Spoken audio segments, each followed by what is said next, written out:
Documentation and support management. In this lesson, we're going to look at an overview of documentation and how important it is in resolving any issue. And we're going to also look at support management, IT support, help desk support, and how critical it is using a ticketing system. So let's go and get started. Normally, when a problem is resolved, users are satisfied and everyone is looking to move to the next issue to resolve it. That's when the documentation is done, but a lot of times it's overlooked or it's considered of non-importance. Actually, documentation should be not considered a secondary or last step item. Appropriate documentation actually begins once the problem is reported. It can actually help with the existing issue as you move forward resolving it. It has benefits of solving future problems that reoccur or occur that's similar. It provides guidance on others working on that problem or similar issues, or reviewing how an issue was handled in the past to improve best practices. Documentation is sometimes used to help create policies and guidelines and procedures that others follow. As the sensitivity of data and regulations get involved, it becomes more important that the documentation is created in a timely, accurate, and it's retained as well. As you can see, documentation is really, really important. So let's start talking about the ticketing system. One of the most important functions of an information technology or IT department is to solve problems and fulfill end user requests. The core of this function is the ability to receive incoming requests, tracking that progress, and ensuring that problems are going to be resolved, and everything is going to be completed. Now, a ticketing system adds and helps enhances this process. It helps by enhancing the function of the help desk, such as accountability, reporting, calibration, escalating issues and items, and tracking it. I mean, just to name a few of some of the important items of a ticketing system. Now, as an IT enterprise or an help desk, when choosing a ticketing system, there are many different options and vendors that you can go with, that's on the market. Your choice would first you would look at if it's an on-site ticketing system or a cloud ticketing system or a software as a service system. What features is it going to have? Email and SMS integration, etc. A lot of different features there. Once the system is in place, there are some important aspects that you need to be covered. Mainly, what and how information is going to be captured. You and your team need to identify and need to know how to record information thoroughly but timely. If information is coming through an email, more details may be provided, however. But if it's over the phone, there should be a guideline or a process that the team uses to capture all the critical information. Now, some of that information that's critical that they, of course, will need to be capturing is the user information, the username, contact information, etc., device information, the device the problem occurred on or was replicated with. And this need to be very detailed because this can help in resolving future issues. Description of the problem, detailed information on each problem. Um, Also, categories, critical information here. Now, these could be defined by your help desk previously. It could be defined differently by how companies may define it different ways. It could be workstation issue, server, database issue, or et cetera. Different ways you can quantify the categories how your issues will occur. Severity of the problem. Determine the urgency of the problem. This has to be communicated in the ticket. Communicate with the user about the urgency and the severity level. Always use patience and empathy and professionalism when you're talking with users because that problem is real to them. Empathize with them. Take your time and grab that information and really make sure that you're getting all the detailed information that they have to offer you in that situation. Escalation levels. Every IT department is going to have some type of a structure, and it varies depending on the size of the organization. Typically, there are two main groups. There's like network admins and application database admins. Each group has varied levels of experience and support. So these are escalation points. Also, clear communication. Your communication needs to be clear, concise. The requirement and benefits of clear communications cannot be understated. Not just verbal communication, but also written communication between technicians and users. These need to thoroughly describe and record the problem description. Not only should you the problem description be clear and concise, but it needs to be communicated in a way that someone who was not involved in that situation should be able to understand it and read it. Don't use jargon or acronyms or references to anything that's not clear to define in the problem description. Always keep in mind that this problem may have to be escalated, so you want to make sure all the information is in there as much as possible.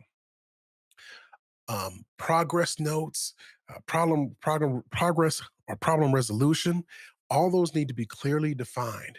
If there's a workaround of any type, when it's identified and a solution requires time, a workaround should be communicated to the user. Always communicate that it's a temporary solution. And back on the progress notes and the resolution, the progress notes are most important part of the solving the problem.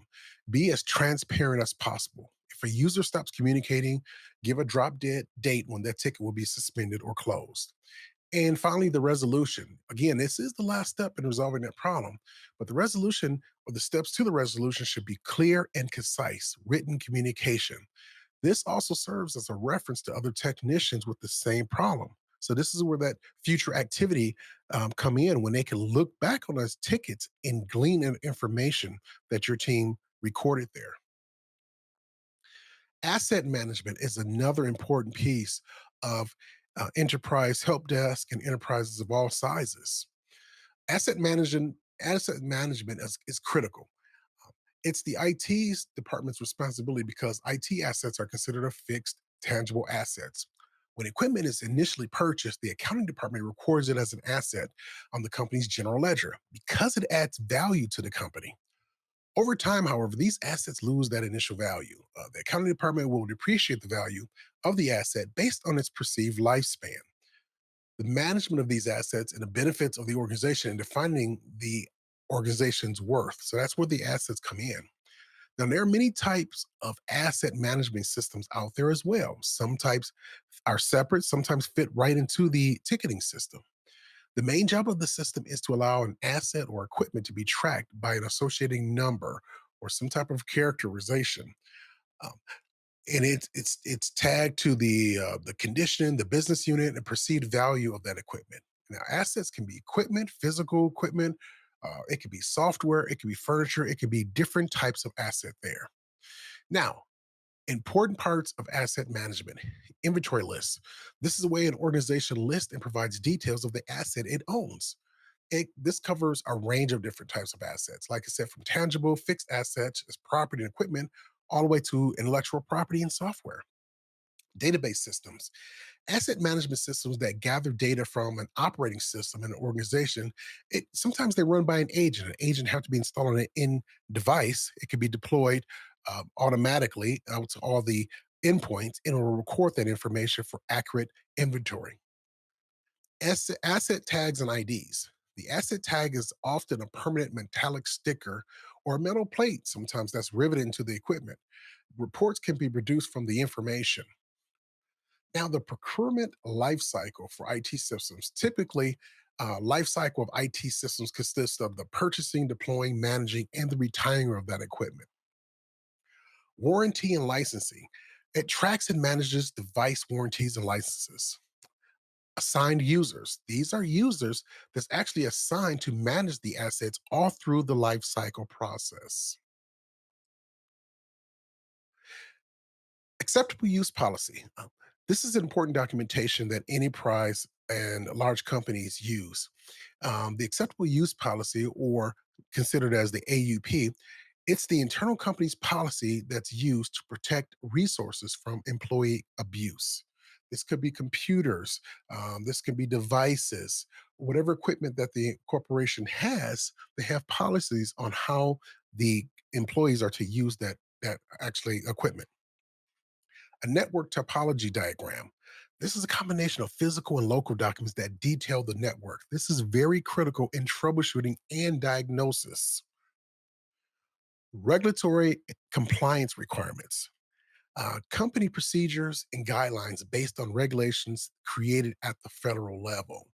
Um, some externally controlled, imposed on organizations uh, uh, levels are SOX. HIPAA, FERPA, and GLBA. Splash screens, common documentation method to illustrate a problem or solution to a problem. It captures the screen, the mouse clicks, selected items, and these results can be preserved and sent in numerous ways. This can be sent along with that compliance information to verify a problem or verify that something is what it says it's supposed to be. Incident reports, reports of anything out of the ordinary or out of the or that's unusual. That's an incident report. Another definition you'll come across is a standard operating procedure. Now, each process is derived from a plan or a policy that outlines a list of steps. This is your plan of action. And normally in a corporation, you have a standard operating procedure that everybody must follow and everybody just needs to attain to. Anything outside of that would be outside of the standard operating principle or procedures. Procedures for custom installation of software, a great guideline and documentation to have because it's documenting the installation steps used for future installs, especially when you have custom installations or unique installations.